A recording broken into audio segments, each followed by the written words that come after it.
All meeting to order. Start with a prayer.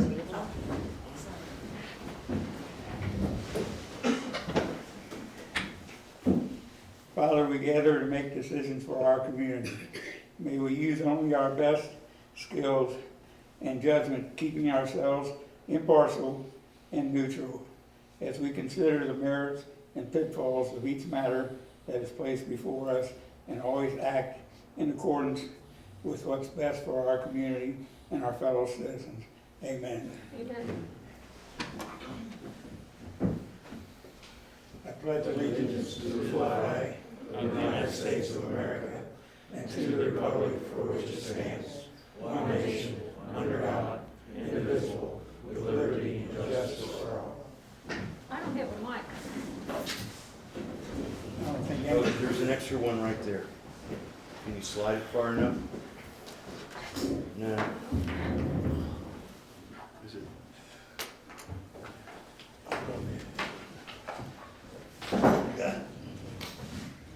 We're probably gonna need the mic. yeah. Precautions. Mike Darty, Here. Christy Arlinghouse, Here. Justin Hartfield, Here. Chad Longbones, Here. Deborah No, Here. Patrick Hackett, Here. Okay, next item, approval of the minutes for February 22nd, public hearing minutes. I'd like to make a motion, we approve the public hearings meetings from February 22nd. Pat's made a motion, I second, I'll second. Christie second. Mike Darty, Yes. Christy Arlinghouse, Yes. Justin Hartfield, Yes. Chad Longbones, Yes. Deborah No, Yes. Patrick Hackett. Yes. Passes unanimously. Next item is February 27th, second council meeting minutes. Need a motion? I'll make a motion, we approve it. I guess I'll second it. Christie second. Mike Darty, Yes. Christy Arlinghouse, Yes. Justin Hartfield, Yes. Chad Longbones, Yes. Deborah No, Yes. Patrick Hackett. Yes. Okay. Next item, mayor's report. I don't have anything at this moment. Next item will be fire authority, Chief Wentz. Mayor. Sorry. We skipped over guests and I didn't know we had guests. I don't know if we do. Jim Cahill. Oh, I'm sorry. Go right ahead. Sorry, Chief. No problem. It's both our house, we can do it together. Hi, thank you, Mayor. I told you that I would get back to you at 3 times during this firehouse project. The first time was approval of the contract for the design. Second time was the approval of the contract for the financing, and then the third time will be approval of the contract for the construction. We found out last week that the bond will be sold on March the 31st, which is great. The timing is good, but it kind of hits our meetings really odd. So we won't be able to have a meeting unless you want to have a special meeting once I get the final numbers. I was told by KLC Bonds Corporation that the rate will be 2.95 or lower. I was told that. So we can hope that that's the case, because that's a better rate than what we had bid originally. And they think they can hold to the 25-year limit on that bond. So we will not know until the 31st at 11:30 what the bids really are.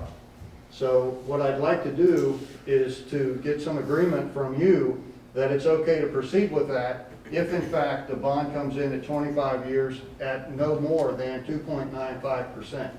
That's what we have been talking about. If you're okay with that, we want to proceed with it. The other thing, if they come in over 25 years, or if they come in over 2.95, we will not proceed. We will come back to you, ask for permission for whatever needs to be done to make this work. Any questions on that? The reason we want to move forward with this thing is that the bond rates are, not bond rates, but interest rates are going up. It hasn't affected the bond market as of yet, but it's only a matter of time. So I'm concerned that if we let this go, if we miss this bond sale, I'm concerned that our rate may go up. Do we need to do a resolution?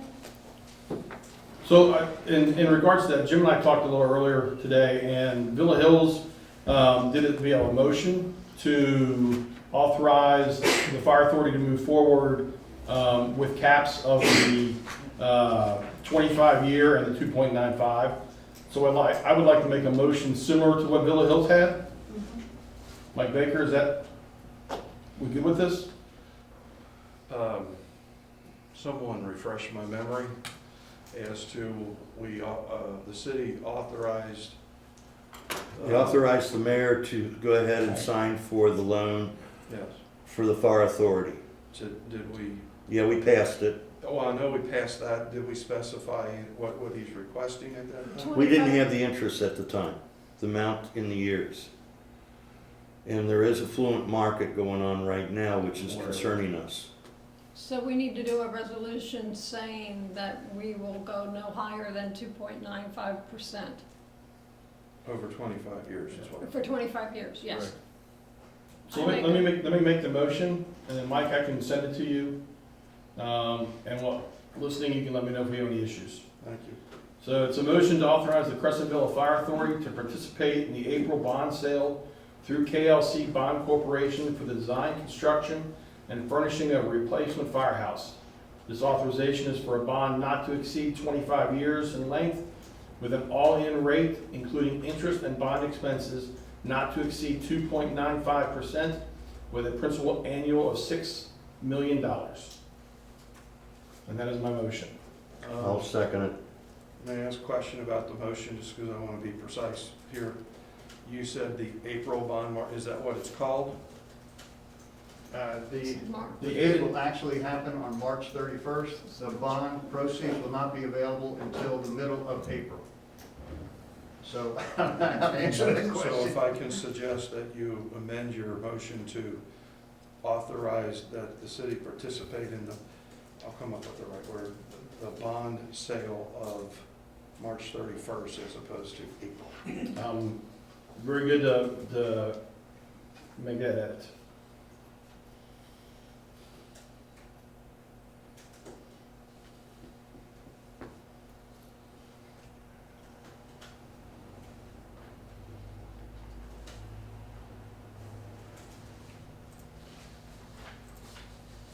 I think, Pat, you seconded it, right? Are you okay with the change? Yes. We've talked about it a lot in finance, so that's fine. Okay, Mike Doherty, Yes. Christie Arlinghouse. Yes. Justin Hartfield, Yes. Chad Longbons, Yes. Deborah No, Yes. Patrick Hackett. Yes. Motion passes unanimously. And Mr. Baker, I just sent that to you via email. Thank you. Mayor, I will send the information as it's happening to Mr. Daly, if that's okay. That's fine. Okay. Mike will send it to you at 11:30 on next Wednesday. Sounds great, thank you, sir. Thank you. Thank you all, appreciate it. Thank you. Thank you. Thanks, Joe. Thanks, Jim. Good luck. Good evening, good to see everybody in person again. Fire calls, 42 for the month of February, year to date, 75 ambulance calls, 162 year to date. We received 3 grants last month.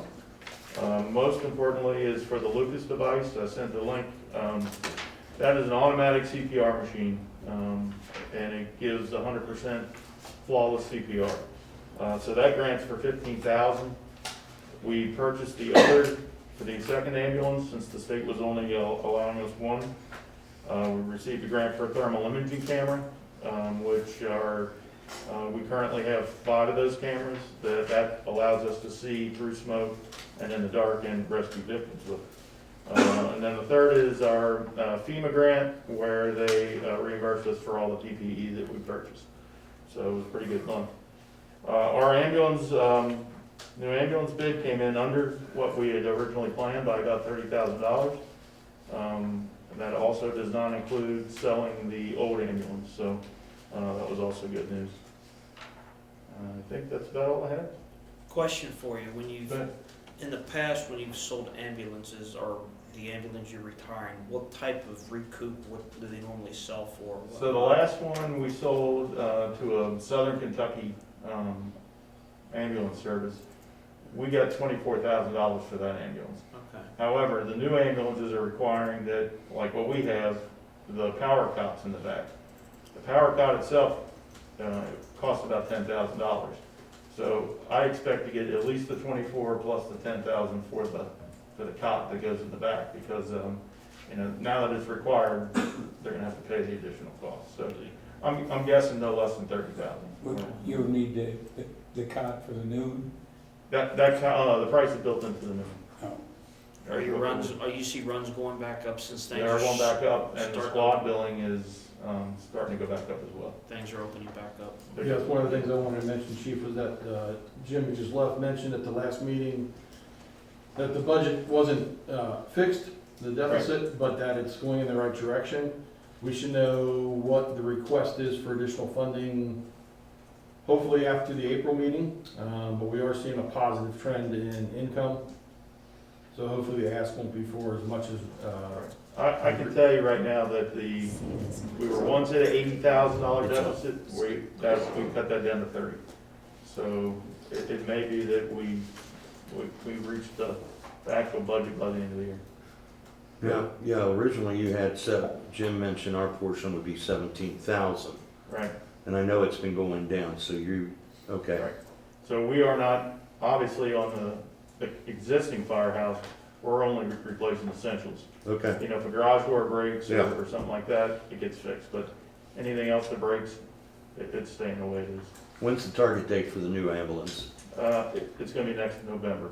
Okay, that far away? Yeah, it takes 8 months to build the ambulance. Okay. And the goal ultimately is to get that in before winter time so we can train on it, Yeah, do driver's training and have it ready to go. Which Okay. manufacturer name? We haven't awarded the You contract have an yet. award, okay, all right. I was surprised to see you only get 3 COVID runs. Yeah, it's going way down. That's really great. Right, it is. And a lot of people are still staying home with COVID, so we're, Yeah. it's helping out. We've had 0 cases at the firehouse amongst the employees for 4 months, so it's a good thing. I got another question. Go ahead. Might be able to answer. I see down here further, it says Firehouse Bonds Jim Cahill. I don't know if he knew that he was supposed to say something on. Well, we just moved him. Yeah, yeah, we just moved him in. All right. Thanks, Jeff. okay, thanks, have a good night. Thanks, Chief. See ya. Next item is police report, Chief Allen.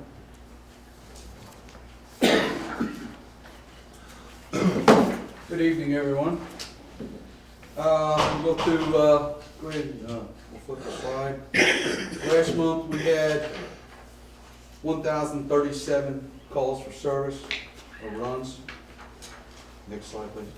Agency activity, 11, total courtesies. I'm sorry, I'm having trouble seeing this. I'm with you. Courtesies are 22, citations were 20, collisions 15, 11 crimes. Next slide, please. Of the total crimes, of the 11, 4 were larcenies, the rest were misdemeanors. Our case solvability is at 95% right now for the first 2 months of the year. And of the crimes, next one, please. It's mostly drugs and driving under the influence and drug narcotics. Those are our major violations. Of the crime categories, please, next slide. You'll see it's mostly in Crescent Springs, it's mostly between the Anderson and Buttermilk, Anderson and 75. And it's kind of spread out on the different areas on the next one. Next citation. Our citations, again, they're concentrated in the area around the apartment complexes and the shopping center. And then on 75, that's from the traffic grant. And then next one, please, the courtesies are in the same location. Your biggest traffic issue is between Anderson and the interstate. That's your biggest mess right now.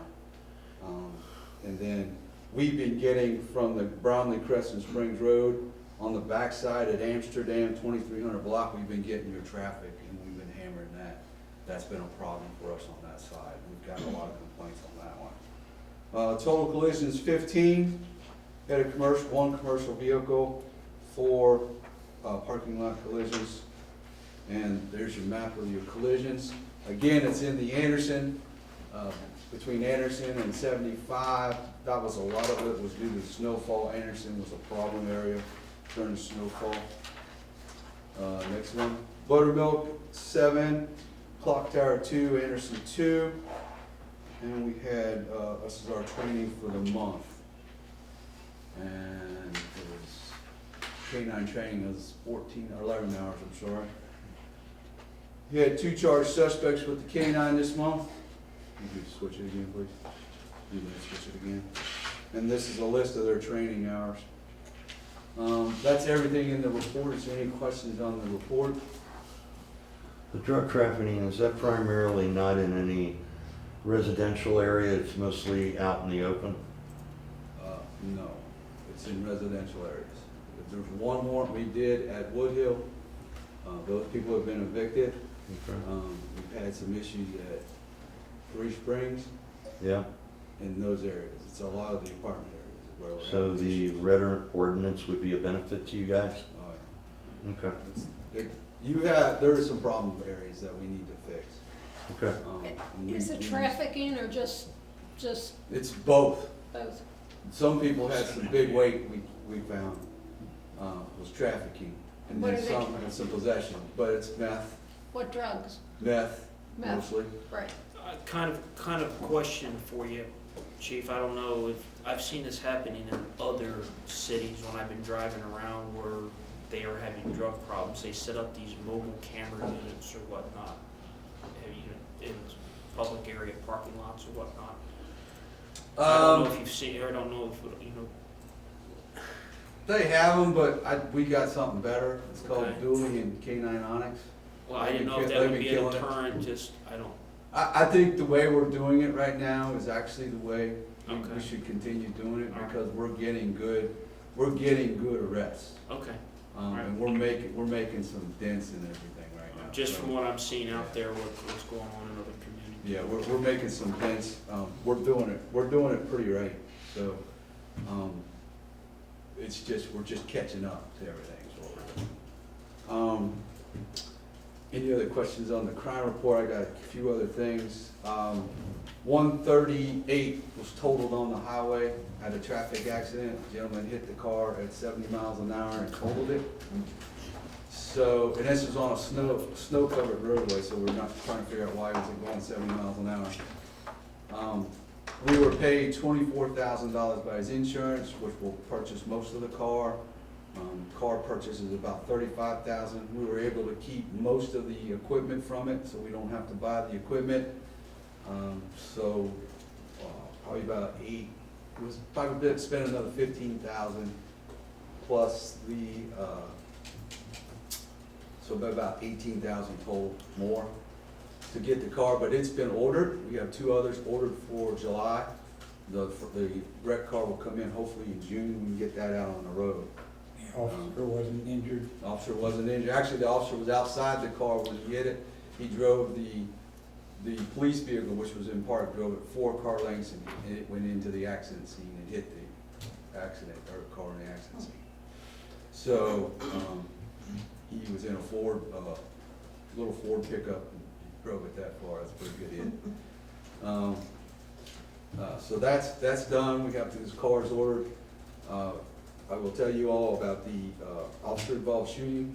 It's still an open case with the Kentucky State Police. The only reason it's still an open case is they're still doing the ballistics testing on the officer's weapons, and they're still waiting for the autopsy on the gentleman that was killed.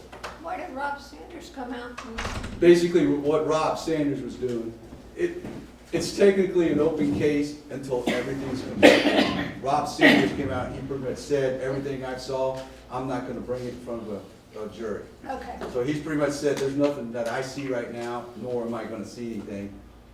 that's gonna bring us in front of a jury. So the officer could return to duty. Officers are both returned to duty. We did everything by policy, administrative leave. They had to go get cleared through a psychologist before they could come back to duty. So we're just waiting for the Kentucky State Police to close their report, which we're figuring in a couple of weeks. How's the guy that got shot? Didn't he get shot? He- Leg? He expired that Oh, night. he did, oh, he died, Yes. that's right. Yes, he's- But both officers are back on duty. So the press conference went, we were trying to get it out there. Like I said, both officers hated to do what they did, but it was given no choice. So we think everything will turn out fine. We'll release more once the Kentucky State Police are done with their investigation. We can't release anything until they're done. And actually, they're gonna be the ones that release everything. So, is there any questions on that? The officers are doing okay? Yes, they're doing fine. That's what Like I counts. said, it took a little bit for one of them, but they're doing fine. It's a little, if you haven't been involved in shootout, it's a little different, so. Just tell them they have our support. Thank you very much, we do appreciate that. And lastly, I would like to personally thank everyone in this room for their support when my wife passed away. My family was very gracious from your support. I got warm thoughts from every one of you here, and I want to thank you very much for your support. It did help us a lot to get through a big rough time for us.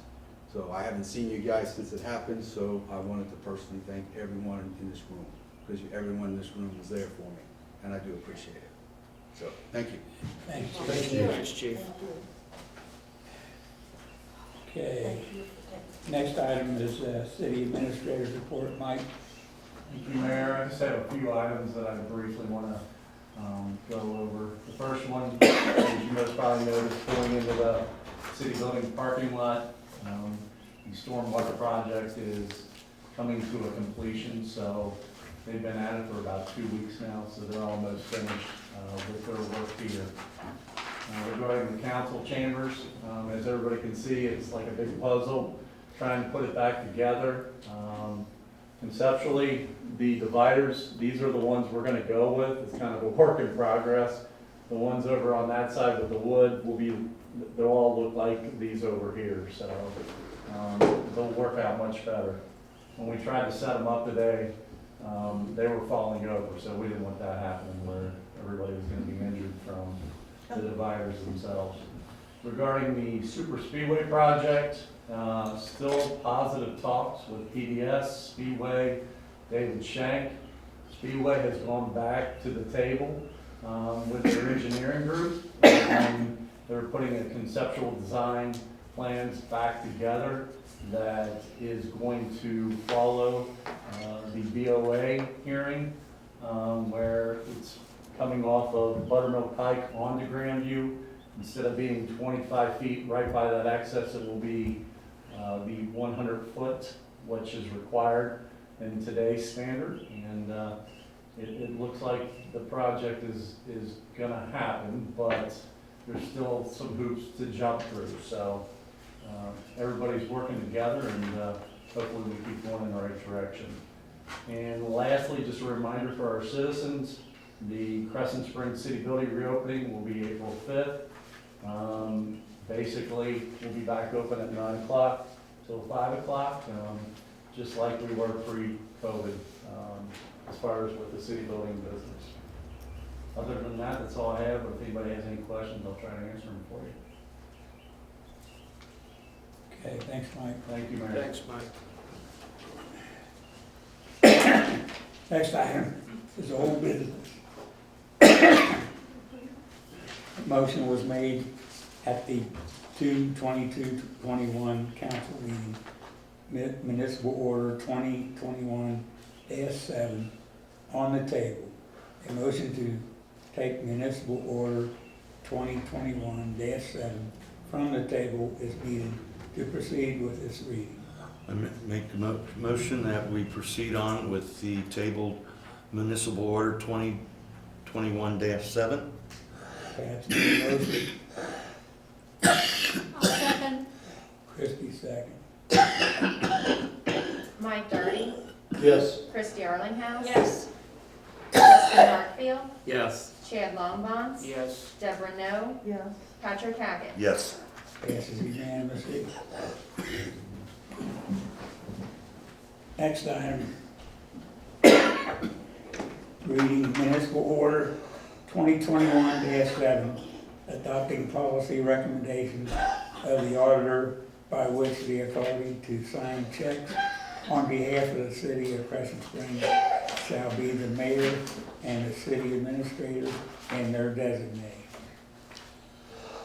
Municipal Order 2021-7, a municipal order of the City of Crescent Springs, Kentucky, adopting policy recommendations of the auditor by which the authority to sign checks on behalf of the City of Crescent Springs shall be the mayor and the city administrator and/or their designee.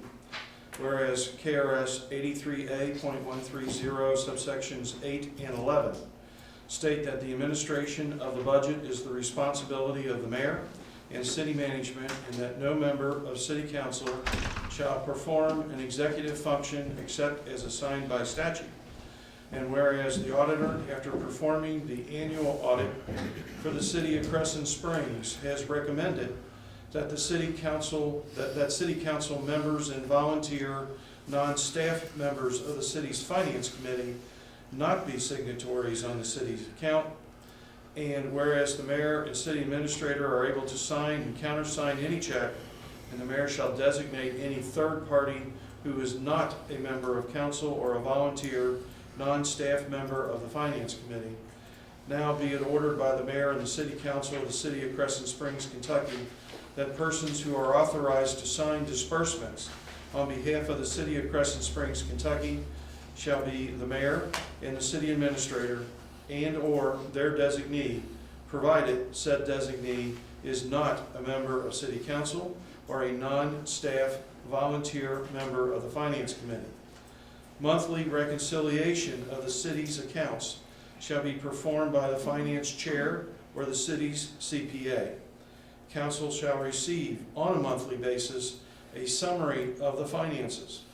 Any member of council may request a balance statement, actual to budget profit and loss statement, and cash distribution report in addition to the monthly summary, provided that any member of council who serves on the finance committee shall receive such reports monthly. Any questions or comments? I'll make a motion to adopt municipal order 2021-7. Christie's made a motion, do I have a second? Second. I'll second. Okay, go. Have a second. Mike Darty, Yes. Christie Arlinghouse. Yes. Justin Hartfield, Yes. Chad Longbonds, Yes. Deborah No, Yes. Patrick Hackett. Yes. Passes unanimously.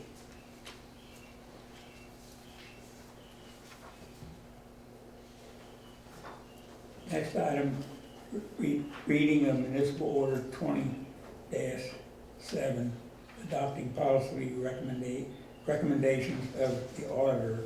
Oh, we just read that, I'm sorry. That's right. Mr. Hartman. Yeah. Hey, it's been a long day for me too.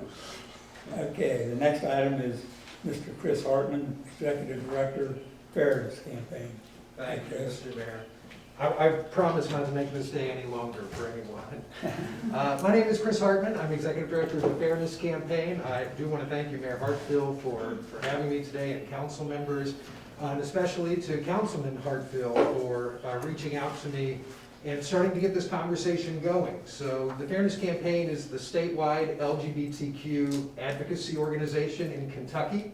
I've been at the organization for 12 years.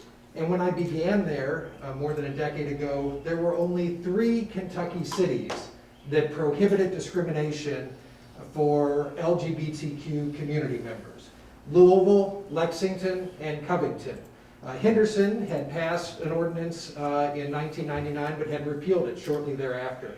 So we looked at the landscape, and we were working towards passing a discrimination law that would cover all of Kentucky.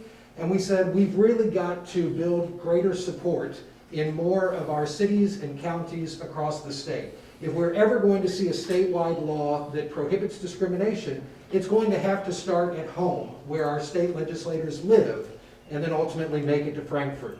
And so we worked tirelessly with a number of different statewide organizations and cities all across the Commonwealth. And now, a decade later, I hope that in a few minutes, you all will become the 21st municipality in Kentucky to prohibit this type of discrimination. If you'd have told me we'd get to the point where we'd have enough fairness ordinances to have a drink in Kentucky, I wouldn't have believed it. But 21 is where I hope to be at the end of tonight. And you all will become the 7th Northern Kentucky city in just the past 2 years to pass this type of ordinance, but you'll be the first Kenton County city to pass a fairness ordinance in nearly 2 decades. Covington is your only other peer in this respect, and of course they passed their ordinance many, many years ago. So combined, if we add you all to the other 20 communities that have these fairness ordinances, we cover nearly a third of the state's population with these types of discrimination protections. We're not quite to the point where Frankfurt is ready to pass a statewide fairness law yet, but you all adding your voices to this is definitely going to help us move the needle in the state capitol. And as I'm sure that your all's conversation, you all have been talking about this for a little while, I'm sure that you know that the country is considering this same type of law right now. The House of Representatives, the U.S. House, has already passed the National Equality Act, which would do the exact same thing that you all are considering doing tonight. And the Senate will be voting on it in the next several weeks, maybe a month or so. I don't know how it's going to go. But if it does succeed, and we do have these discrimination protections nationwide, it is still incredibly important to have the local discrimination protections.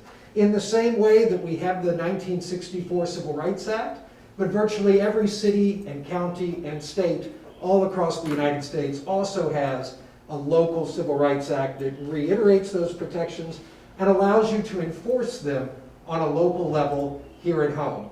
If the Equality Act passes, you all will be in the distinguished list of communities that did it before the federal law became the law of the land.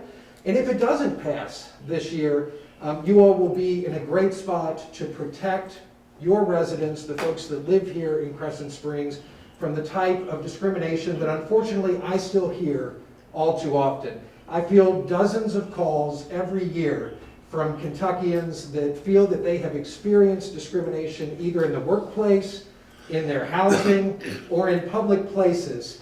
And up until very recently, there was very little that anyone could do about that. And so you all are taking a giant step forward to ensure that all of your residents are protected from discrimination. I'm incredibly proud to be here and to support your work, and happy to answer any questions that you may have, or field anything at all that you may want to know. And I'll just say thank you, and I hope that you all will vote for Ordinance 2021 number 2 tonight, which would make you the 21st community in our Commonwealth with discrimination protections. Thank you very much. I have a quick question. Yes. Why did Henderson repeal it? Good point. Well, politics. It was a different city commission, so it was a 3-2 vote in 1999. There was a big movement, and about 18 months later, it was a 3-2 vote in the opposite direction. Now, they did come back 20 years later, and they passed the fairness ordinance in 2019. So they did it again. They're the only city to pass the fairness ordinance twice in the Commonwealth. Thank you. Sure. Any other questions? Yeah. Thank you all very much Thank you. for your Thank consideration. you, your Mr. time. Hartman, for being here. Thank you. Okay, second reading of ordinance 2021-2, creating a new chapter of the City of Crescent Springs Code of Ordinances to prohibit certain discrimination practices within the city. There's one item I'd like to direct before I start reading this. Mike, daughter, you asked last month if there was a shortened process. Yes, sir. And I have looked into that, and the answer is somewhat of a qualified yes, in that if we prepare a summary that is sufficiently detailed to inform the public as to what the ordinance contains, then we can read a summary instead. And I kept looking at this, and I ended up deciding it's just going to be worth it to just reread the thing. Because I was going to make a motion that we read the summaries. Can I get you a bottle of water or anything before you start? Okay, take a deep breath. Maybe while I'm doing it. But I do thank you for bringing that to my attention, and I'm going to keep that in mind for future reference when we get one of these long ones. I also want to thank Mr. Hartman, because a lot of this language I know came from your organization, and I appreciate that. Ordinance number 2021-2, an ordinance of the City of Crescent Springs, Kentucky, creating a new chapter of the City of Crescent Springs Code of Ordinances to prohibit certain discriminatory practices within the city. Whereas the City Council of the City of Crescent Springs desires to implement policies within the city to create an atmosphere of mutual understanding and respect between all of its residents, and whereas state and federal law affords protections to various classifications of persons, but not all, and state law, KRS 344.300, allows local governments to extend protection to other classifications. And whereas the city desires to implement a policy to promote fair treatment and equal opportunity for all persons regardless of race, color, religion, national origin, sex, age, or the age of 40, disability, sexual orientation, gender identity, or familial status. Whereas the city desires to protect individuals from discrimination related to public accommodation, employment, and housing. And whereas enacting a fairness policy will enhance the city's ability to protect residents, to promote economic development, and to foster a welcoming atmosphere. And whereas the city finds the implementation of fairness regulations will assist in augmenting the safety, comfort, health, welfare, and enjoyment of all residents of the City of Crescent Springs. Now therefore be it ordained by the City of Crescent Springs, Kenton County, Kentucky, as follows. The Human Rights Ordinance, now Section 1, Crescent Springs Human Rights Commission is hereby established. Human Rights Commission, Section 2, the mission. The mission of the Crescent Springs Human Rights Commission is to promote and protect basic human rights for all people in the community. The Crescent Springs Human Rights Commission shall, 1, make an organized and concerted effort to foster mutual respect and understanding between people in the City of Crescent Springs. 2, initiate and encourage opportunities to work cooperatively with elected leaders, businesses and property owners, civic and community leaders, and citizens to develop awareness of the importance of welcoming diversity and fairness. 3, provide a forum to communicate about diversity and fairness. 4, receive, investigate, and process complaints of discrimination as indicted herein related to public accommodations, employment, and housing discrimination in the City of Crescent Springs. 5, meet, discuss efforts to promote anti-discrimination, and plan and implement public events, training, workshops, and community activities to fight discrimination, and accept gifts or bequests, grants, or other financial contributions to help finance its activities. 6, on behalf of the city, the Commission shall enter into a cooperative working agreement with the Kentucky Commission on Human Rights. Roman numeral Section 3, definitions. Unless the context requires otherwise, the following terms as used in this chapter shall have the following meanings. Discrimination. Any direct or indirect act or practice of exclusion, distinction, restriction, segregation, limitation, refusal, denial, or any other act or practice of differentiation or preference in treatment of a person or persons, or the aiding, abetting, inciting, coercing, or compelling thereof made unlawful under this chapter. Dwelling. Any building, structure, or portion thereof which is used as or designated by or intended for occupancy as a residence by one or more families, in any vacant land which is offered for sale or lease for the construction or location thereon of any building, structure, or portion thereof. Employee, any individual employed by an employer, but not including an individual employed by his or her parents, spouse, or child, or an individual employed to render services as a nurse, domestic, or personal companion in the home of the employer. Employer, a person engaged in an industry affecting commerce who has 5 or more employees for each working day in each of 20 or more calendar weeks in the current or preceding calendar year, and any agent of that person, excluding the United States and the Commonwealth of Kentucky, or one of its agencies or corporations or an Indian tribe. City administrator, the city administrator of the city of Crescent Springs or his or her designee. Familial status, 1 or more individuals who have not attained the age of 18 years and are being domiciled with a parent or another person having legal custody of such individual or individuals, or the designee of such parent or other person having such custody with the written permission of such parent or other person.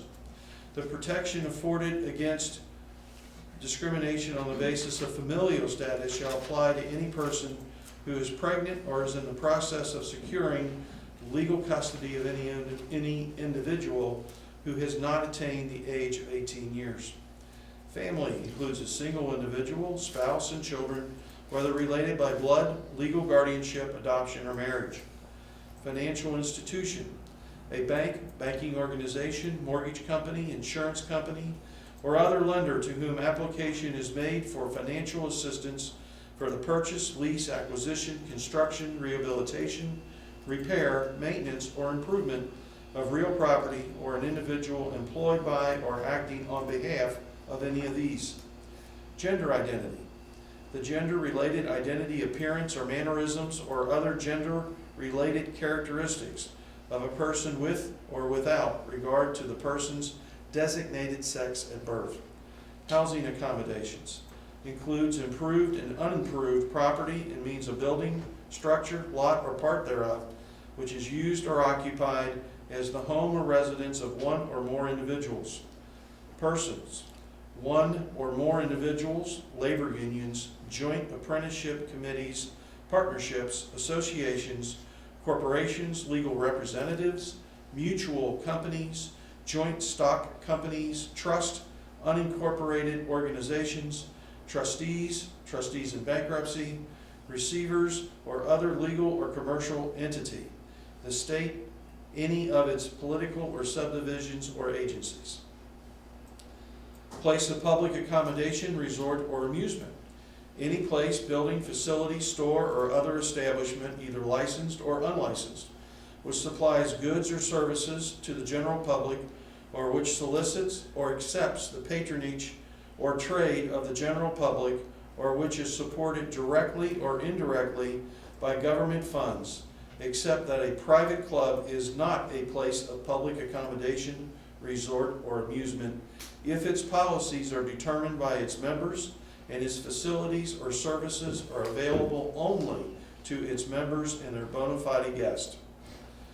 Place of public accommodation, resort, or amusement does not include a dwelling or rooming or boarding house containing no more than 1 room for rent or hire, and which is within a building occupied by the proprietor as his or her residence.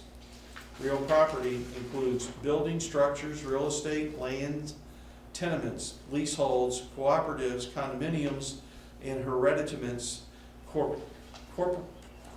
corporeal or incorporeal, or any interest in the above. Real estate broker or real estate salesperson, an individual, whether licensed or not, who on behalf of others for a fee, commission, salary, or other valuable consideration, or who with the intention or expectation of receiving or collecting the same, list, sells, purchases, exchanges, rents, or leases real estate, or the improvements thereon, including options, or who negotiates or attempts to negotiate on behalf of others such an activity, or who advertises or holds himself or herself out as engaged in such activities, or who negotiates or attempts to negotiate on behalf of others, a loan secured by other encumbrances upon a transfer of real estate, or who is engaged in the business of charging an advance fee or contracting for collection of a fee in connection with a contract whereby he or she undertakes to promote the sale, purchase, exchange, rental, or lease of real estate through its listing in a publication issued primarily for such purpose, or an individual employed by or acting on behalf of any of these. Real estate operator. Any individual or combination of individuals, labor unions, joint apprenticeship committees, partnerships, associations, corporations, legal representatives, mutual companies, trust, unincorporated organizations, trustees in bankruptcy, receivers, or other legal or commercial entity, the county or any of its agencies, who or that is engaged in the business of selling, purchasing, exchanging, renting, or leasing real estate, or the improvements thereon, including options, or that derives income in whole or in part from the sale, purchase, exchange, rental, or lease of real estate, or an individual employed by or acting on behalf of any of these. Sexual orientation, an individual's actual or imputed heterosexuality, homosexuality, or bisexuality. Section 4, Human Rights Commission. The Crescent Springs Human Rights Commission shall consist of 3 members and 1 alternate. The mayor shall appoint members to the commission, subject to the approval of City Council of the City of Crescent Springs. The members shall be adults and reside in Crescent Springs. No elected or appointed city official shall be a member of the commission. Of the first 3 members appointed, 1 shall be appointed for a 1-year term, and 1 for a 2-year term, and 1 for a 3-year term. The alternate shall be appointed for a 3-year term. After the initial appointment, commission members shall serve 3-year terms. The commission shall elect a chairperson, a vice chairperson, and a secretary/treasurer. The commission shall meet on a quarterly basis at 6 p.m. the second Tuesday in January, April, June, and September of each calendar year. The commission may establish rules and guidelines for how it conducts its business, subject to the approval of City Council of the City of Crescent Springs. The commission, on behalf of the city, may accept grants and donations to be used to further its purpose. Unlawful housing practices. It is hereby unlawful for any person to refuse to sell, lease, and/or transfer real estate or attempt to evict or otherwise treat differently any person based upon race, color, religion, national origin, sex, age, over the age of 40, disability, sexual orientation, gender identity, or familial status. 6. Exemptions from unlawful housing practices.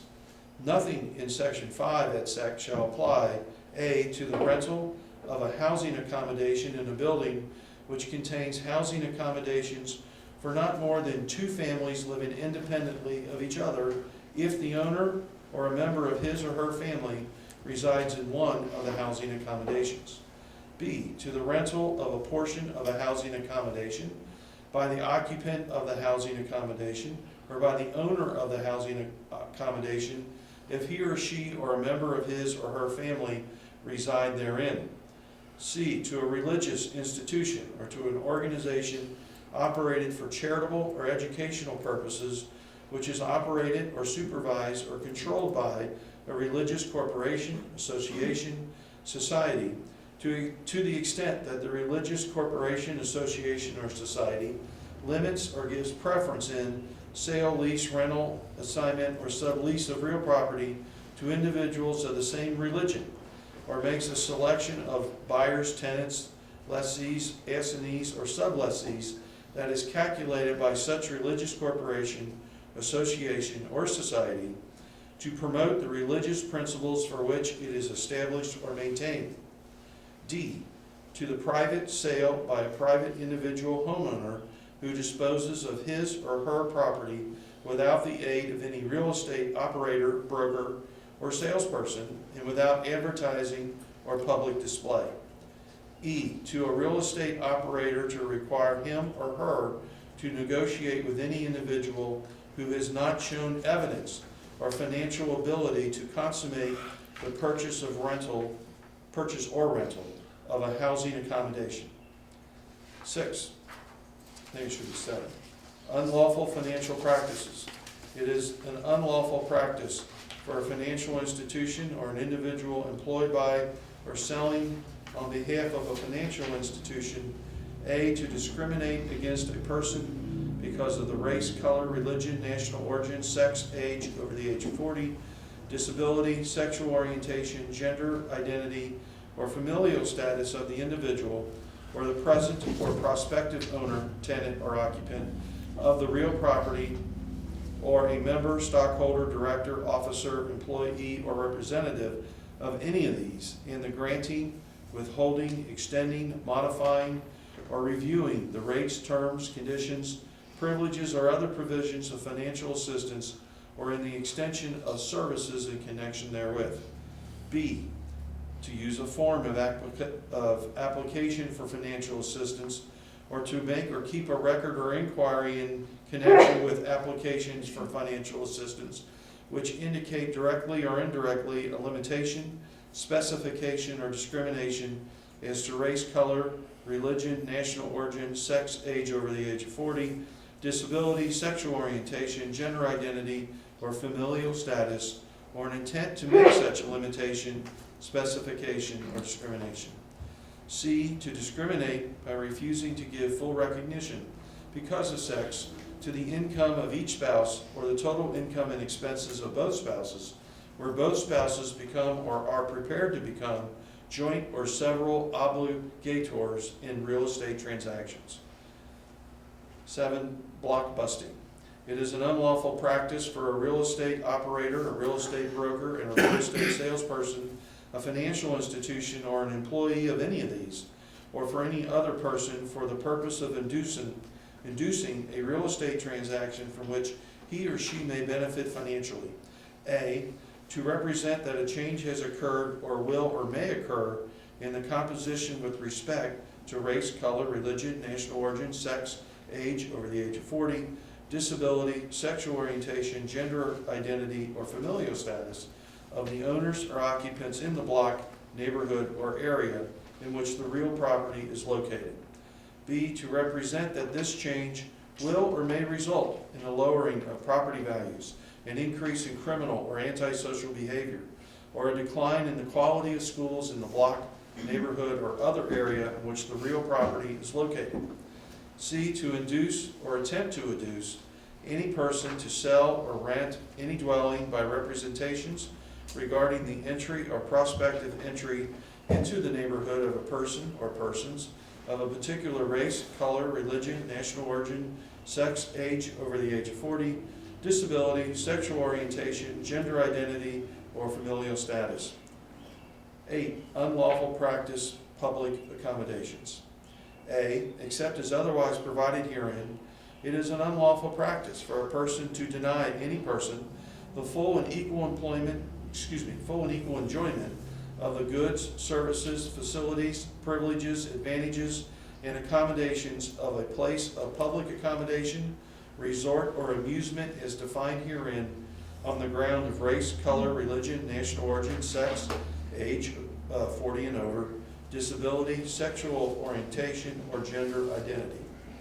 B, it shall be an unlawful practice to deny any person because of race, color, religion, national origin, sex, age over the age of 40, disability, sexual orientation, gender identity, or familial status, the full and equal enjoyment of the goods, services, facilities, privileges, and advantages and accommodations of a restaurant, hotel, motel, or any facility supported directly or indirectly by government funds. C, the provision of this section shall not apply to 1, restrooms, shower rooms, bathhouses, and similar facilities which are in their nature distinctly private. 2, YMCA, by way of example, YWCA, and similar type dormitory lodging facilities. 3, the exemptions contained in the definition of places of public accommodations, resort, or amusement herein.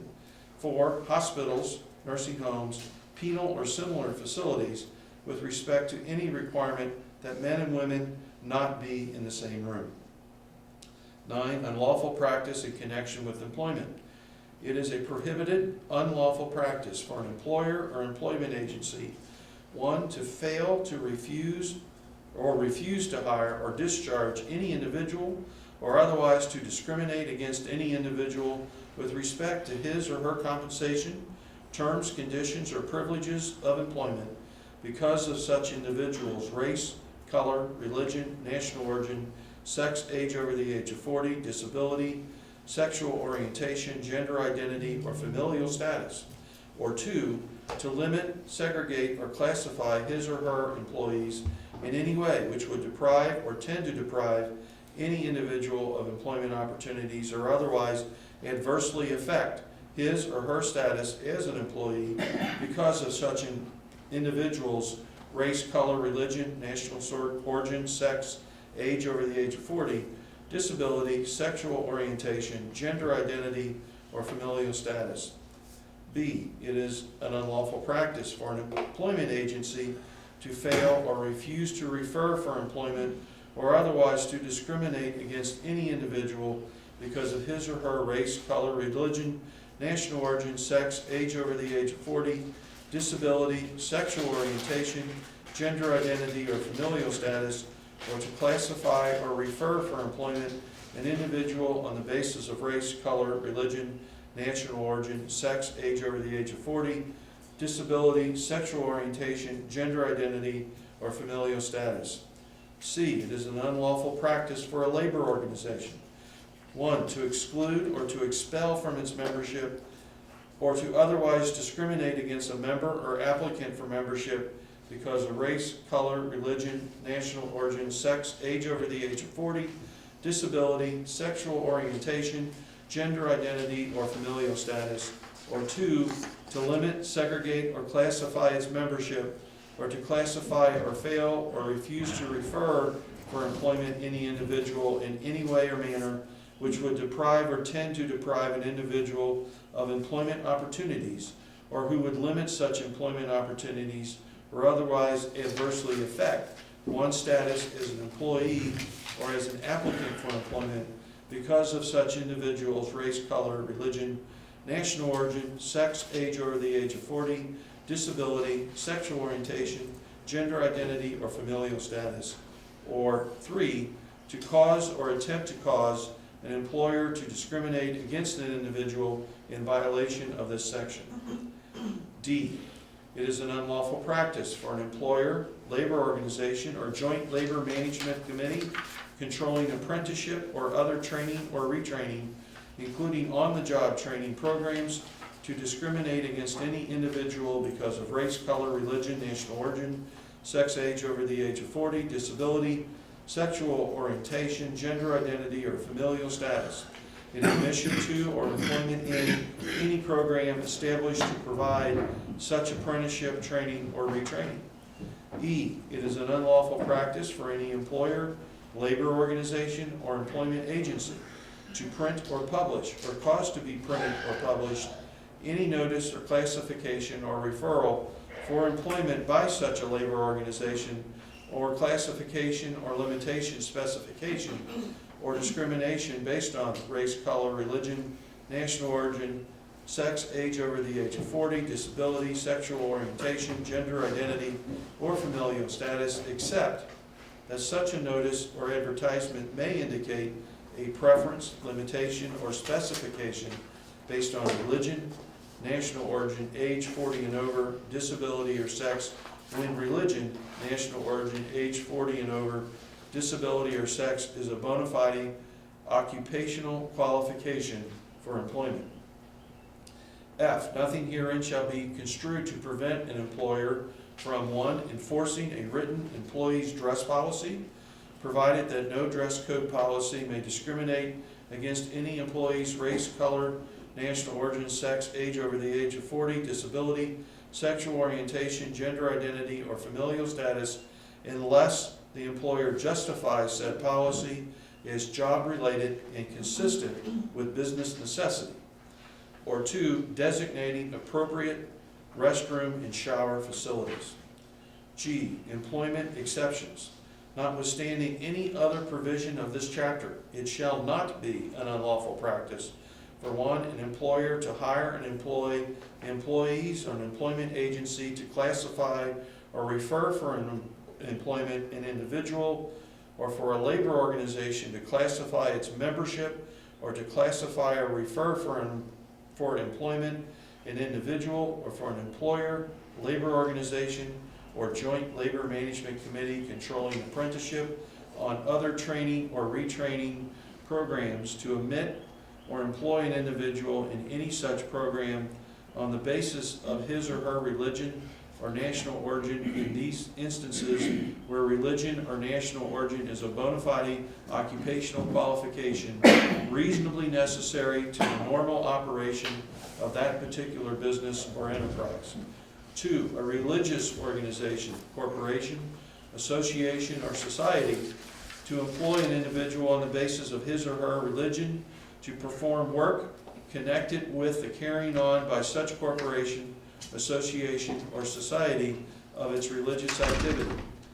3, a school, college, university, or other educational institution to hire and employ individuals of a particular religion if the school, college, university, or other educational institution is in whole or substantially part owned, supported, controlled, or managed by a particular religion or by a particular religious corporation, association, or society, or if the curriculum of the school, college, university, or other educational institution is directed toward the propagation of a particular religion and the choice of employees is determined by such organization to promote the religious principles for which it is established or maintained. 4, an employer to apply different standards of compensation or different terms, conditions, or privileges of employment pursuant to a bona fide seniority or merit system, or a system which measures earnings by quantity or quality of production, or to employees who work in different locations if the differences are not the result of an intention to discriminate because of race, color, religion, national origin, sex, age over the age of 40, disability, sexual orientation, gender identity, or familial status, nor is it an unlawful practice for an employer to give and to act upon the results of any professionally developed competency or ability test, provided that the test, its administration, or action based upon the test results is not designated, intended, or used to discriminate because of race, color, religion, national origin, sex, age over the age of 40, disability, sexual orientation, gender identity, or familial status. 10, general exceptions. The provisions of this chapter regarding sexual orientation or gender identity shall not apply to a religious institution, association, society, or entity, or to an organization operated for charitable or educational purposes which is owned, operated, or controlled by a religious institution, association, society, or entity, except that when such an institution or organization receives a majority of its annual funding from any federal, state, local, or other governmental body or agency, or any combination thereof, it shall not be entitled to this exemption. 11, enforcement procedure. City's relationship with the Kentucky Commission on Human Rights. In order to effectuate and enforce the provisions of this chapter, the city shall enter into a cooperative working agreement with the Kentucky Commission on Human Rights, whereby all claims filed with the city administrator alleging discrimination in employment, public accommodations, housing, financial, and credit transactions based on race, color, national origin, religion, age over the age of 40, familial status, and disability shall be referred to the Kentucky Commission on Human Rights for investigation and enforcement in accordance with Kentucky Civil Rights Act, KRS Chapter 344 et sec. The city shall reserve to itself the resolution of all claims of discrimination based on sexual orientation or gender identity. B, filing and processing complaints. Any person claiming to be aggrieved by a violation of this chapter may within 180 days of the alleged violation, or 1 year if the alleged violation pertains to housing, file a written complaint under oath with the city administrator containing the following information: A, the name and address, if known, of the alleged violator, respondent, or facts sufficient to identify such person. B, an outline of the material facts upon which the complaint is based. C, the alleged violation.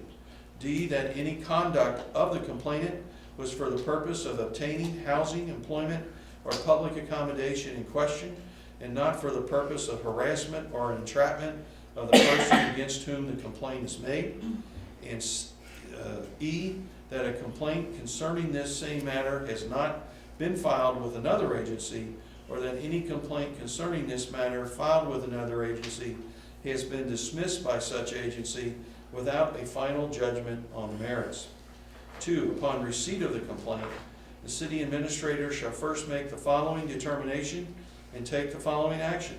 A, if the complaint alleges discrimination based on race, color, national origin, religion, sex, age over the age of 40, familial status, or disability, the complaint shall immediately be referred to the Kentucky Commission on Human Rights for further processing, investigation, and/or administrative proceedings in accordance with the Kentucky Civil Rights Act, KRS Chapter 344 et sec. Or B, if the complaint alleges discrimination based on sexual orientation or gender identity, a copy of the complaint shall be served on the respondent by certified mail. The respondent shall file a written response to the complaint within 20 days from the receipt thereof. C, investigation, findings, and conciliation. If, after investigation, the city administrator determines that there is no probable cause to believe that a violation has occurred, the city administrator shall dismiss the complaint. Written notices of the dismissal shall be served upon the complainant and the respondent by U.S. mail, postage prepaid. The notice shall state that the complainant or his or her designee may file a written request for reconsideration within 10 days in accordance with the provisions set out in KRS 344.200.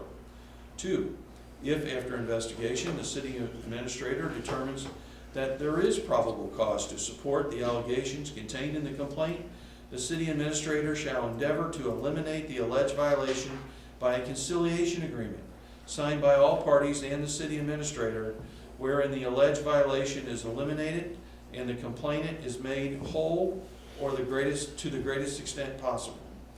3, if a settlement is achieved, the city administrator shall furnish a copy of a signed conciliation agreement to the complainant and to the respondent.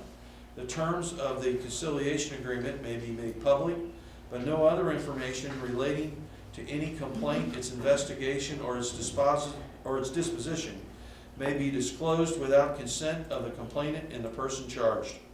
A conciliation agreement need not contain a declaration or finding that a violation has in fact occurred, and it may provide for dismissal of the complaint without prejudice.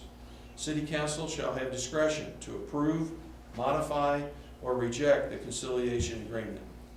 4, if conciliation is not achieved either by agreement between the parties or approval by City Council, the city administrator shall refer the matter to the Crescent Springs Human Rights Commission, who shall proceed with a hearing in accordance with the Kentucky Civil Rights Act and KRS Chapter 13B.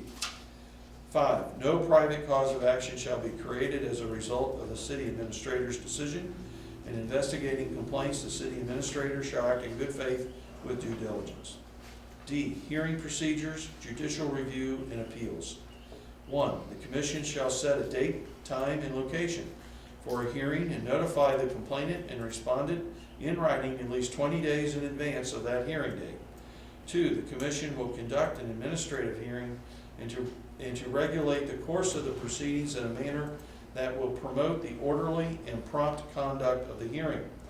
3, all pre-hearing proceedings, hearings, judicial review, and appeals shall be conducted in accordance with all applicable provisions of the Kentucky Civil Rights Act, including KRS 344.240 and KRS Chapter 13B, the provisions all of which are hereby adopted in full and incorporated herein by reference. 4, if the commission finds that a violation has occurred, It may recommend a penalty as provided for herein, subject to the approval of the City Council for the City of Crescent Springs. 5, the Commission shall submit the final adjudication and recommended order to the City Council for approval. 6, the Commission shall serve a copy of the order to the complainant and respondent, postage prepaid. The respondent shall have 30 days to pay any penalty issued in that order. If the respondent does not pay the penalty within the time given, then City Council may direct the City Attorney to place a lien against the respondent's property in the office of the County Clerk where said property is located. 7, an appeal from any final order may be made to the Kenton County District Court within 30 days of the date the order is issued. The appeal shall be initiated by the filing of a complaint and a copy of the order in the same manner as any civil action under the Kentucky Rules of Civil Procedure. The appeal shall be tried de novo.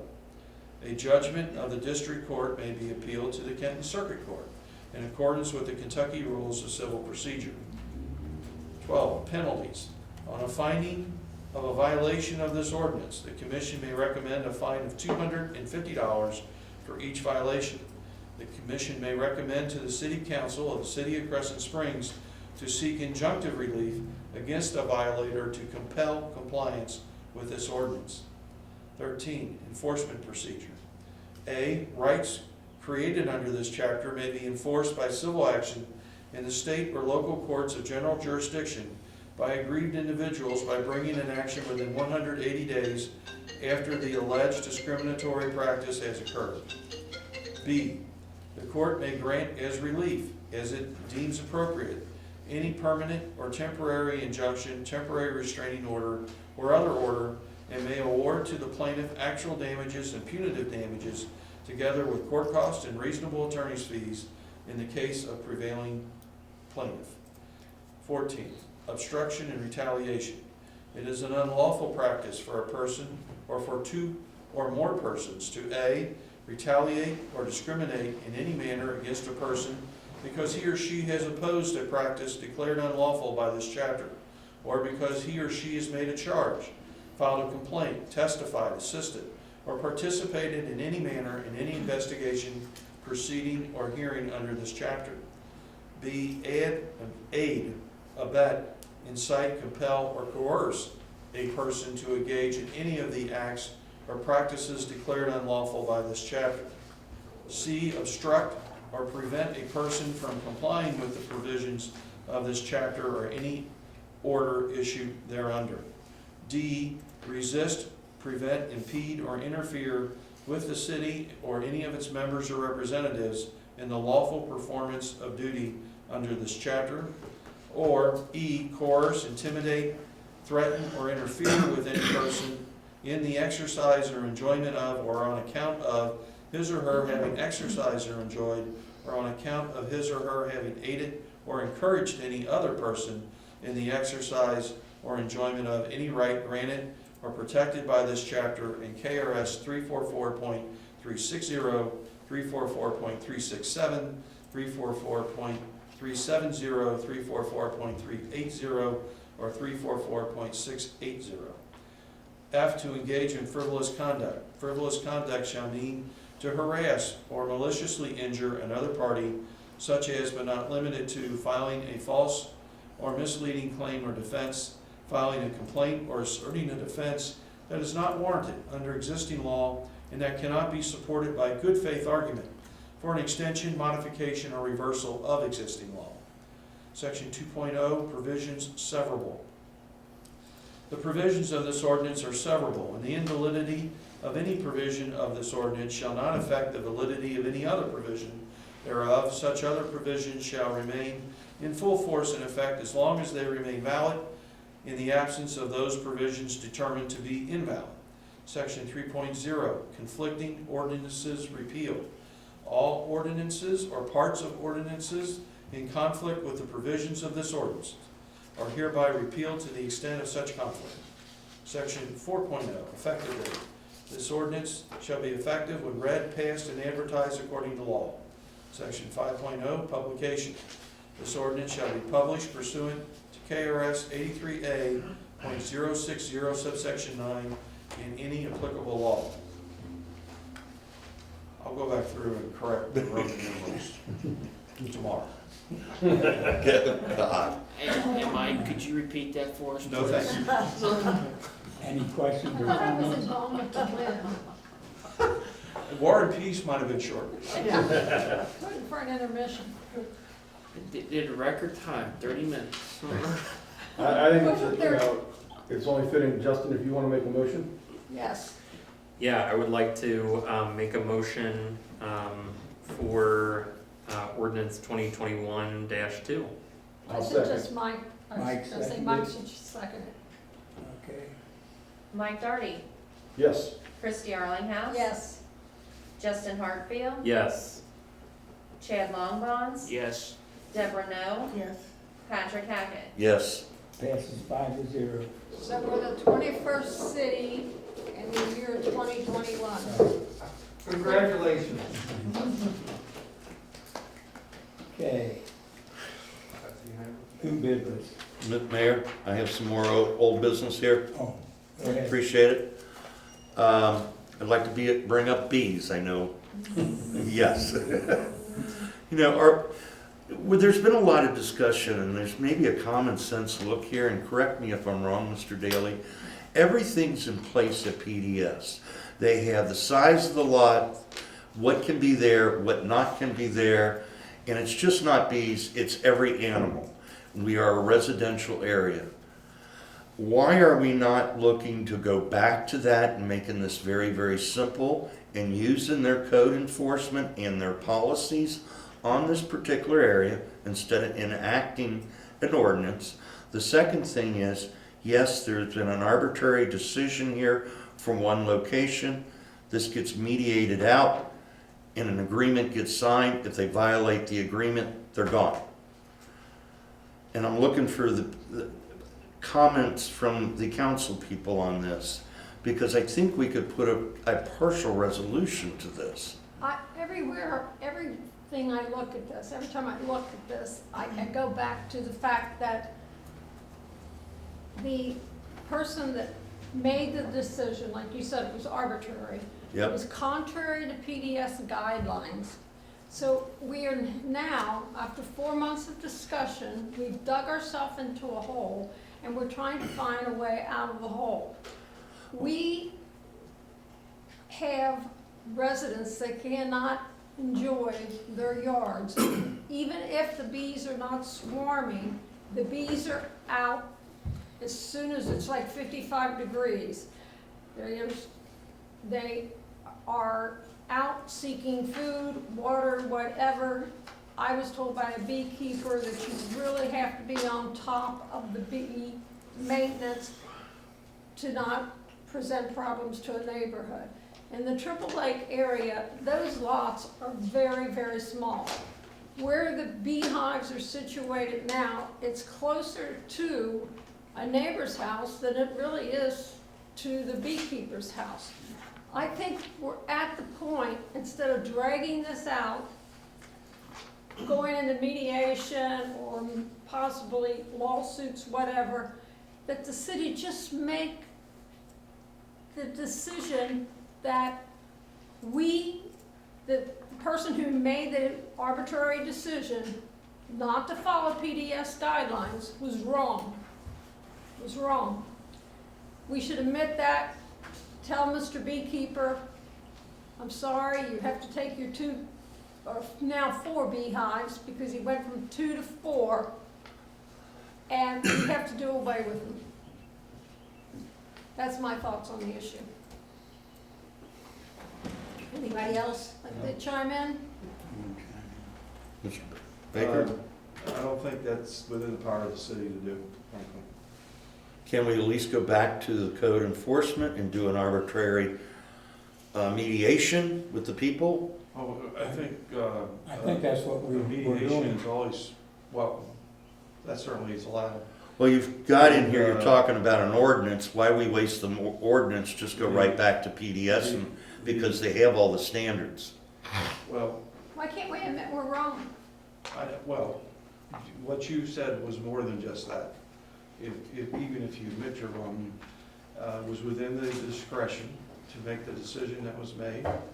And no action was taken when that decision was made. In other words, there was no Okay. objection made at that time, no appeal was made.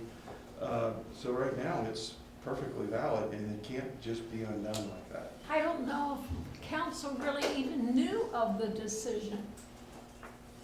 I mean, I It was haven't within the seen purview of, anything in any past meeting minutes where Yeah. we said we're going to allow 2 beehives. I don't believe. As the code enforcement administrator, that's in his purview to Okay. override PDS. So, So the code enforcement administrator made the decision and not the zone administrator? the zoning administrator, yes. At the time, he was the zoning administrator. Okay, but then you're talking about the code enforcement administrator. I'm Well, confused here. now, it was the zoning administrator, we didn't have a code enforcement officer at that time. He had the purview of overriding, he did on any zoning matter in the city, had the ability to override PDS on any issue, Without coming to city council? yeah. I won't But- say on any. but That's it- news to me. We're in the process of mediating with Mr. Shire. Well, one of the things that came out in the email is get an ordinance. Is there really a need for an ordinance when we have everything set up with PDS? We go back to that. Yeah, why go back? And that clarifies all farm animals, everything.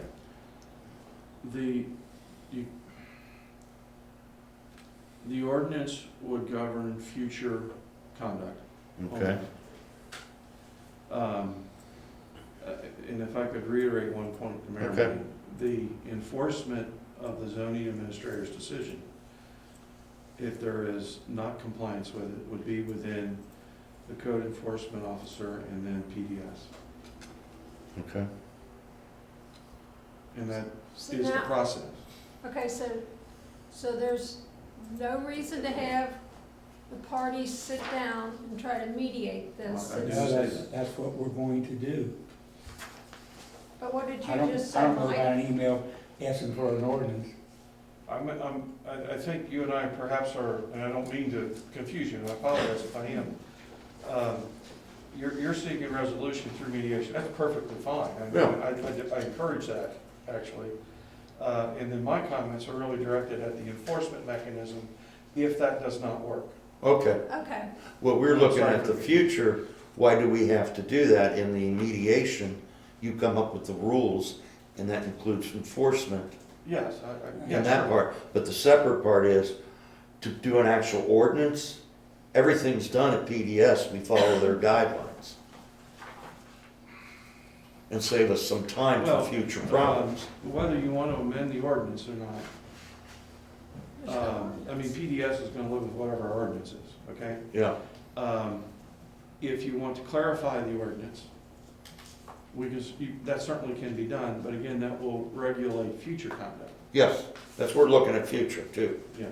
But will the person be grandfathered in then? That's Yes? Yep. within the limits of the So then his, original administrator's so decision. then the people that have the problem will have to file a complaint with PDS that there's a nuisance, and then that he could get fined and still keep the beehives because he could be making more off the beehives than he is paying the fine every year. I don't know what the fine is, I think that's unlikely, but okay. And again, I'm neither speaking or advocating for or against. I know the citizens. you're kind of, I'm trying to walk the line so that everyone understands that. I mean, the preferred resolution would be that everybody sits down and agrees to something. That would, then it can be monitored, and if it becomes a problem, that, there's an agreement to enforce. In the absence of an agreement, the process under the current ordinance is that there be either a complaint or the city on its own, for that matter, could send the code enforcement officer out. And if he or she, if it happens to be, finds a violation, they could bring there's a process to be followed at that point Okay. with PDS. Because that PDS operates the code enforcement board. Yeah, and like I said, Mike, where I'm coming with some of this is the last step. It's not now, it's the future, because what if, let's somebody wants to bring chickens in. They did. There's actually chickens There is covered under the chicken current ordinance. Yeah, and, I mean, we had property in Country Square where they wanted to bring chicken. And I don't wanna say what afterwards, but anyway, chickens, whatever, cows, pigs, they have all that set up in right now in their code enforcement. Well, we had an issue a couple of years ago, and the mayor would remember this. Somebody wanted to have chickens Yeah. up around Forest Hills or something. And nature took care of it. The varmints ate all the chickens, and the people gave up. You know, I understand what you're saying. I'm just having a hard time accepting the fact that we had an employee make a decision which I guess you're saying he's allowed to go against PDS. He's made that decisions on many And development. he did that on his own without coming to council. Usually if there's something like a variance needed, it comes to council. So does he It comes make to the board of decision, adjustment. is there minor things that he does all the time and he considered this minor? So council was never informed about this? I wouldn't call it a variance in that No. sense. What would, I mean, The variance would go to the board of adjustments. okay, That then wouldn't come to what do we council. call his, it's not part of zoning or whatever, so he was allowing a non-legal business to run in the city? I mean, what? It was supposed to be a hobby, not a business. Yeah, and he turned it into a profit-making thing because he retired and couldn't live on his retirement, and he's growing fish in the basement, and he's got bees out in the backyard, which, you know, Well, we don't know whether I don't know. he's selling anything. We Well, don't, he we put- don't have any proof of he that. applied for a license with PDS to sell bees, or not bees, but honey and tilapia. So I guess he's thinking about selling it. Just tilapia. He didn't do anything with beekeeping. And hang on, Mayor. Yes, Mayor, I would recommend that you remain impartial here and do not let anybody speak at this point. I would keep this conversation amongst yourself, the mayor, and also the council members, and Mike Baker, the city attorney. We are gonna meet with you for Yes. a resolution. But at the beginning of this, you stated that I could have appealed it back then in 2018. I didn't. No, Mr. Baker did. Yeah. That was never presented to us. We were against the bees from the beginning, against the hives, told Mr. Ripberger that, told PDS that, and no one told us that we could appeal this. We were told, this is the rule, this is what you gotta do. This is the decision I made. It wasn't given a chance to appeal, or the option to appeal. Is that right? Quite frankly, I don't know. I didn't. Right, and you asked about selling the honey. In the letter that Mr. Kramer sent back to the city, it says, I sell the honey to recoup my costs. And his business license is for honey beekeeping and for tilapia. So there is he is running a business out of his house. And that business is on the exterior of his house, which is against city code, as I understand it. It has to be inside the house, it can't be seen from the outside. So his business is illegal, but he was given a license anyway. So that's just my opinion, that's the way I understand it. I would love to talk to you more about it, but I understand where we're at. All right, So thank you. okay.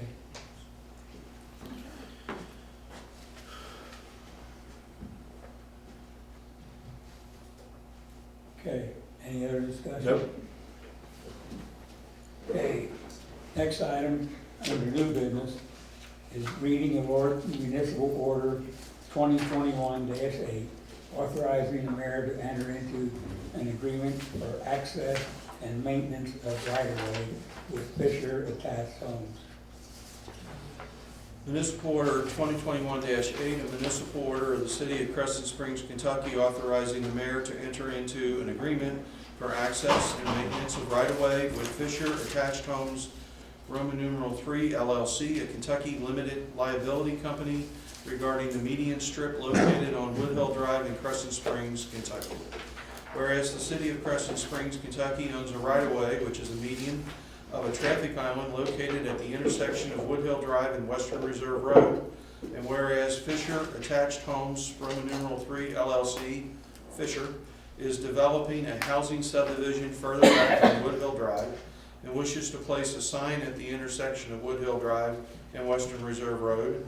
And whereas Fisher and the city of Crescent Springs, Kentucky have reached an agreement whereby Fisher will bear at its cost the installation and maintenance of landscaping and signage within the median owned by the city of Crescent Springs, located on Woodhill Drive. And whereas in exchange for the maintenance of this medium at the sole cost of Fisher, Fisher shall be allowed to erect a sign directing owners and prospective owners to the area of where they are building. And whereas the city council and mayor recognize that the maintenance of the traffic island is in the best interest of the residents of the city of Crescent Springs, now therefore be it ordered by the mayor and the city council of the city of Crescent Springs, Kentucky, that the mayor is hereby authorized to enter into an agreement for access and maintenance of the right-of-way located at the intersection of Woodhill Drive and Western Reserve Road with Fisher, whereby Fisher will maintain the medium, including the landscaping and decorative plants, at the sole cost of Fisher for the lifetime of the agreement for access and maintenance of the said right-of-way. So is it possible to amend this? Sorry, Mike. Anything is possible.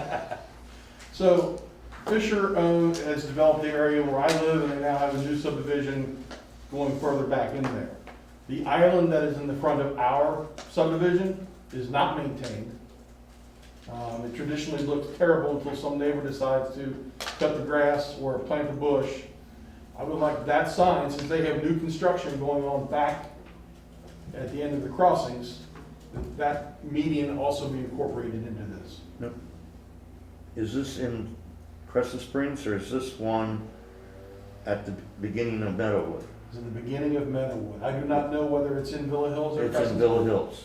So we can't dictate to what Villa Hills wants to do. In fact, they have this now slated for major street construction. I'm not sure that it's in Villa Hills. The apartments on the left side of the road are Crescent Springs. Oh, you're talking that far The back. first street on the right is Villa Hills. So I'm not sure where that median sits. However, they've done nothing to maintain that median. So I would think that if they want to have something to go back to make their subdivisions look nice, they also include the entrance to that subdivision. Yeah. Well, if that's their property, you know. Well, there's that's no up to them. homeowners association? I don't know. No, there's What not. what I was gonna say was, if it's in the city, our city, we'll look into taking care of it. That's part of our beautification program. So, I mean, I don't know if it's in their jurisdiction or not. All I know is when they started building back by us, they spent several days fixing up that island to make it pretty so they could put their sign in it. Yeah, So I don't, it might be. I assume it's, you know what happens when you assume, but I assume it's theirs because they did beautify it once they had a new project going further back in there. Well, one of the things on all these projects, and this one where it comes at Woodhill, and I've got one question to ask because it's under PW, is when the development is completed for where you're talking about there, that development is completed, they abandon it. And that's in the agreement we signed on last time. And that's specific in this agreement also. And it's in this agreement, and we added where they had to clean up at the end. I mean, they gave it a range of 5 to 7 years. Right. So for there is, occupation of residency within all, there is a termination point, as they say. And I'm pulling up what the agreement is with the current one now. Yeah, we don't know what agreement they might have had on that. I mean, Yeah. it could It be was anything. done before I was on council and obviously before I moved in, so. But Do we know that they own a piece of property, or could that be part of an easement that the city owns? That's what I said, it might Yeah. be, I don't know. I've been told it's The Fisher, I've been told it's city owns West. Fisher's the one that came in and fixed it up when they started their new project, I can see that. therefore made the assumption it was Fisher. Well, they're doing the same on this Wood Hill. Yeah, They're because, coming in and beautifying it because of the new development. yeah, it's very clear in And here, that'll expire in 5 years. 5 to 7 when the project's completed. And they stopped maintaining it. Yeah, Yes. and we take it back over. We take it back over as a city, That's probably what. which is nice. We'll get all new plants in there, and as you said, maybe as a city, we should take a look at it very quickly too. And get this under beautification and clean it up. There's other areas we're doing. Well, the new one, So I'll the new make a note of sign, that. the new sign back and to the you. plants and so forth. That's rental until apartments? Okay. 5 to 7 years are up. They're responsible for making sure that everything's watered and doesn't die and so on, right? What? 5 to 7 years from now, Yeah, up until that time, they're responsible for watering, everything. trimming and everything. So we Everything. have to keep on them to make sure they, once they get to that 5th or 6th, 7th year, that we don't inherit a bunch of dead plants. Yeah. So yes, they're responsible, total maintenance, and there's a sign off at the end. Good. Patrick and Mike, if you'd like, I can follow up with Fisher officials and Yeah. figure out this. I made a note island. for you and I to, as Public Works. I can report back to everybody if Yeah. you'd like. Yeah, That's a But good point. one It way or needs to be the other, cleaned Mayor, up. is correct. Right. It's gone through its process, it potentially might be the city's responsibility. I also want to let everybody know, I think there were some concerns a few weeks back regarding this agreement and utilities. The landscaper and Fisher will be marking for you with utility prior to starting this actual project to make sure no mistakes happen within that area.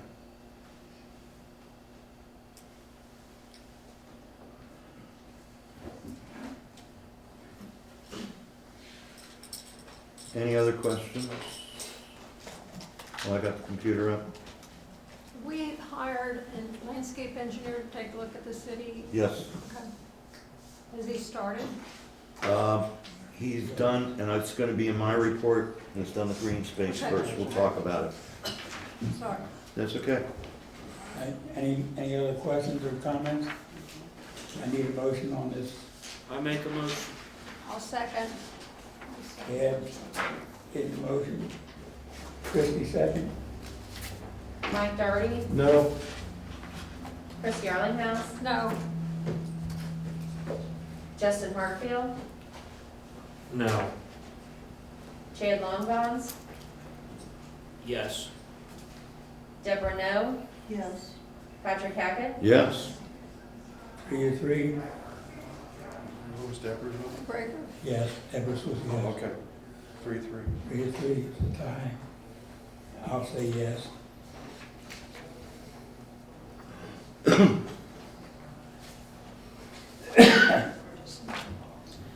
Okay, reading of municipal order 2021-9, authorizing the mayor to sign a memorandum of agreement among participating jurisdictions regarding the Northern Kentucky Area Development District Regional Hazard Mitigation Plan.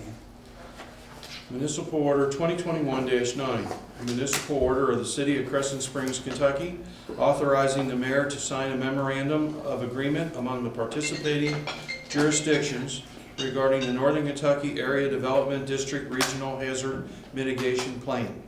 Whereas the Northern Kentucky Area Development District has been contacted by Owen County Fiscal Court to update a regional hazard mitigation plan, and whereas a hazard mitigation plan needs to be in place for public bodies to be eligible for pre-disaster and hazard mitigation funding through FEMA. And whereas the Northern Kentucky Area Development District, NKADD, is establishing a steering committee comprised of county judge executives and emergency managers and members of various participating cities. And whereas a memorandum of agreement has been distributed among the various participating public bodies, and whereas the mayor and the city council of the city of Crescent Springs, Kentucky believe that it is in the best interest of its citizens to participate in this process. Now therefore be it ordered by the mayor and the city council of the city of Crescent Springs, Kentucky, that the mayor is hereby authorized to sign the memorandum of agreement proposed by NKADD regarding the Northern Kentucky Area Development District Regional Hazard Mitigation Plan. The representative for the city of Crescent Springs shall be the city administrator.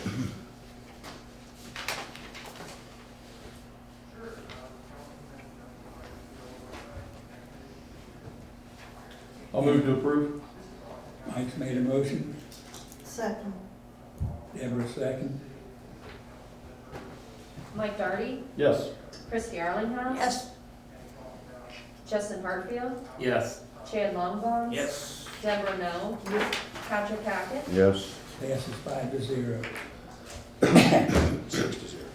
Oh, 6-0, yeah. Sorry about that. I'm a little off now. Getting late, Mayor, we know. It is. I became a lawyer because I can't count. You can, your hours, so you do. Okay. Next item, committee report, finance, Councilman Hacker. Oh, to that point. Make it short. Get with it, come on. Well, I'm gonna be brief. We sent it out to everybody, on finance. We are working on the budget. In the report, there's a little confusion, and I want to assure everybody, yes, we have the money in the bank.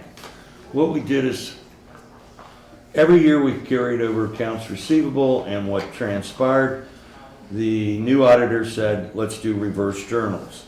Well, when he did it, it suddenly created a minor problem, whereas suddenly 239,000, not say disappeared, but we're now in question on the payroll tax. That's the money in there, so we have a true number.